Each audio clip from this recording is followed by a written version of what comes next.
Modern architecture put an end to the decorative styles such as Art Nouveau and Art Deco. This change took place during the beginning of the 20th century, coinciding with Tolkien's writing. In his fantastical works, the decorative styles would live on and continue evolving through later fantasy universes. Let's start at Rivendell, arguably the most famous of elven settlements. Rivendell is home to the High Elves of Middle-earth. It sits snugly in the mountainside, surrounded by waterfalls and trees. It serves as a refuge for the heroes on their perilous journey. Tolkien was inspired by William Morris and his focus on medievalism and folklore. He was part of the arts and crafts movement that combined vernacular building techniques with modern craftsmanship. Morris wrote a book called News from Nowhere, where he described a utopian vision of England as a socialist country focusing on crafts and beauty. He believed that in a world of abundance, man was innocent, like the inhabitants of the Garden of Eden. Their free time is spent in pursuit of beauty, much like Tolkien's elves. Tolkien was part of a romantic movement, building a mythology and a unique identity of England. The architecture was built in a neo-Gothic style, which reintroduced the medieval architecture of pointed arches and trunk-like columns, extending into a canopy-like roof. Tolkien drew heavily from Norse mythology. Alfheim is home to the elves, which might be imagined as a stave church. There are timber structures with layered pitch roofs and ornate carvings of dragons and knotworks. The boats of Tolkien's Falmari are depicted as Viking ships tipped with swan heads. But the clearest inspiration for elven designs is the Art Nouveau movement, with its flowing organic lines. Their buildings express the structure, a precursor to the modernist doctrine of form follows function, while crucially maintaining a highly decorative style. The ornaments, however, do not relate to a fixed system of classical symbols. Instead, the forms are free-flowing, often mimicking nature. This honest, beautiful, yet slightly alien quality fit the elves perfectly. This comes to show in Lothlorien, the sylvan homeland of the Wood Elves. The settlement is made up of spiraling white tree houses in a moonlit forest. The second Wood Elven settlement we encounter is Mirkwood.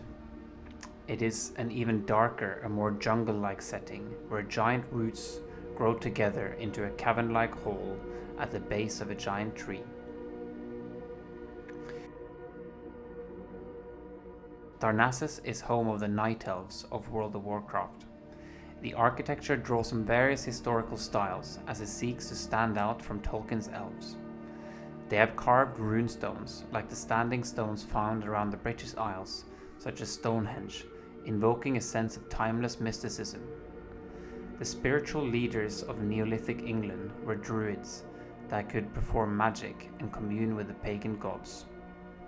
The Night Elves are also inspired by Japanese traditions, and we can see timber structures such as gates and curving rooflines, typical for Far Eastern architecture. The Night Elven warriors are serene and skillful with curved blades, similar to samurai. Lastly, we can find Ionic columns and broken pediments scattered around the Night Elven cities, like Acropolis of Athens. Ruins of the Roman Empire dotted the European medieval landscape, evidence of a former glory. Since the Renaissance, they represent universal values adopted by the emerging colonial empires. Darnassus sits on an island off the continent, hidden away and secretly flourishing. It is reminiscent of Atlantis. This reference is common between many elven factions across fantasy, such as Somerset Isles of the Elder Scrolls series, or Ulthuan, home of the High Elves in Warhammer Fantasy. Now known as the Lumineth Realm Lords, they too tend to blend typical elven aesthetics with Orientalism. The cornice of a Greek temple is seamlessly fused with the circular doors of a Chinese scholar garden. unified by a sleek Art Nouveau style. They live in splendid marble structures in a wild landscape of mountains and stream, reminiscent of the German castle known as Neuschwanstein. It was built by the eccentric Ludwig II of Bavaria, who essentially was cosplaying as a medieval king despite living in the late 19th century at the dawn of the modern age. The fantastical castle would inspire the Disney castle. The next elven city has a more Middle Eastern appearance, with pointed onion-shaped domes of marble with floral inlays, reminding me of the splendid Grand Mosque of Abu Dhabi. Silvermoon is home to the Blood Elves of Warcraft. These are elves that have been corrupted by evil magic. It is a common trope in medieval Europe to associate Islam with evil sorcerers, exemplified by Lovecraft's Necronomicon, supposedly written by the mad Arab Abdul al-Hazred. From the Christian vantage, they were blasphemous as well as technologically superior, with expert astronomers and giant libraries, and were hence intimidating to the Europeans.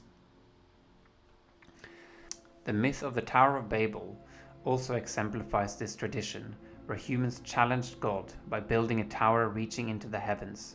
To stop them, God created the different languages so they could no longer communicate, and the tower fell to ruin.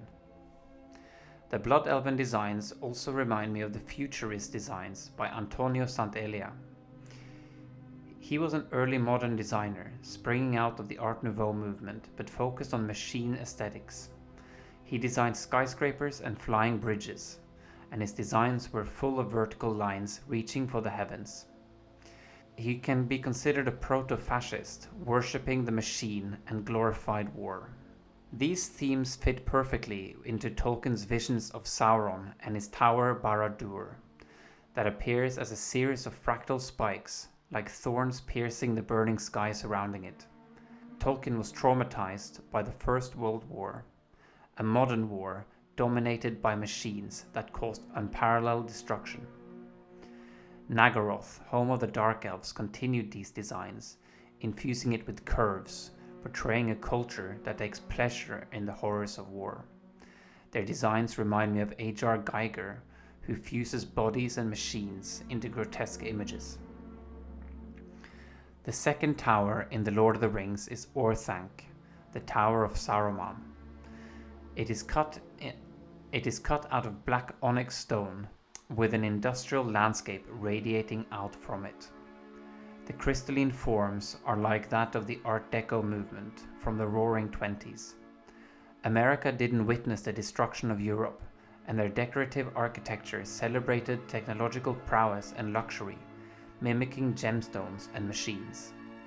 The period would soon come to an end with the financial crash of the 1930s and the Second World War. The most famous example of this period is the Chrysler Building.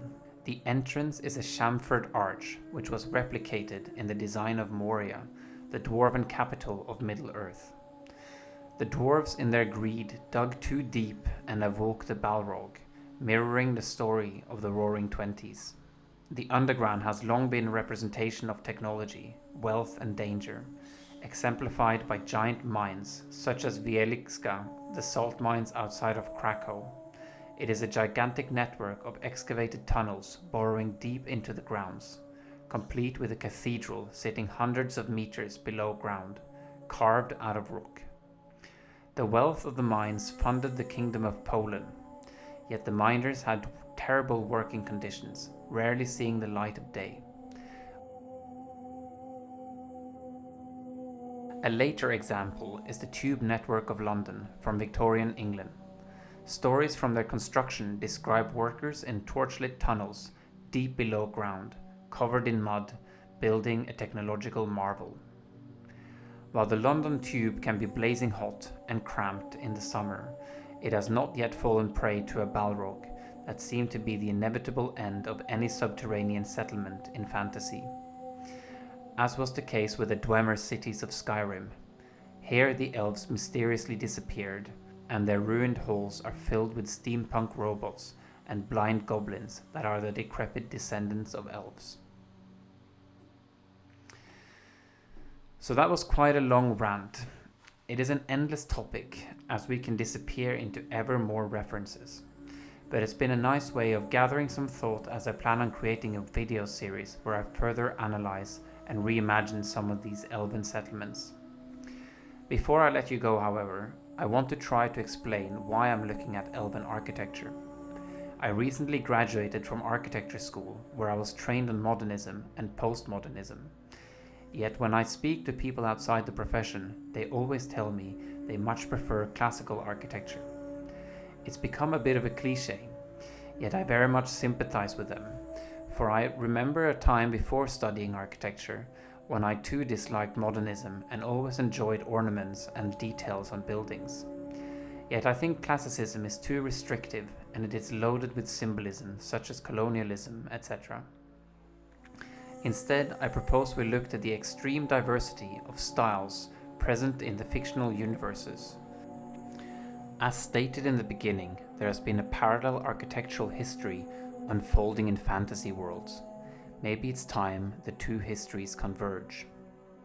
If you like this video, please like and subscribe, and I'll see you next time.